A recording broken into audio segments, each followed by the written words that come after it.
Hi hello నమస్తే welcome to Telugu ప్రభ. నేను మీ journalist Shivajyothi. Punjab లో గడ్డితో కరెంట్ తయారీ వినడానికి చాలా ఆశ్చర్యంగా ఉంది కదా, కానీ మీరు వింటున్నది నిజమే. పంట కోతల తర్వాత రైతులు తగలబెట్టే పంట వ్యర్థాలు ఇప్పుడు విద్యుత్ గా మారుతున్నాయి. ప్రతి సంవత్సరం పంట వ్యర్థాల వల్ల ఢిల్లీతో పాటు నార్త్ స్టేట్స్ కూడా కాలుష్యంతో ఊపిరాడక ఇబ్బందులు పడుతున్నాయి.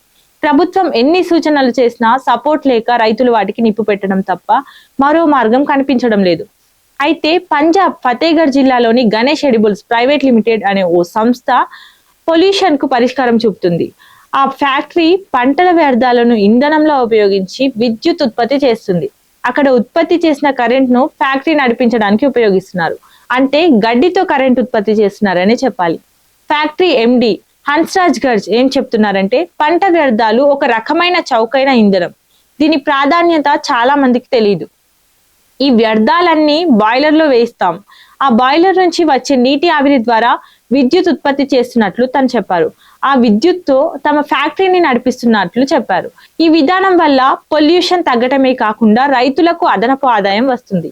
ఎందుకంటే ఇప్పటి వరకు తగలబెట్టే పంట వ్యర్థాలను ఇప్పుడు ఫ్యాక్టరీలు కొనుగోలు చేస్తున్నాయి. దాంతో రైతులు లాభపడతారు, పర్యావరణం కాపాడబడుతుంది. పంజాబ్ లో స్టార్ట్ అయిన ఈ చిన్న ప్రయోగం ఇప్పుడు దేశవ్యాప్తంగా ఒక కొత్త దారిని చూపుతుంది. వేస్ట్ కి కూడా వాల్యూ ఉందని, గడ్డితో కూడా విద్యుత్ ఉత్పత్తి చేయవచ్చని వీరు నిరూపిస్తున్నారు.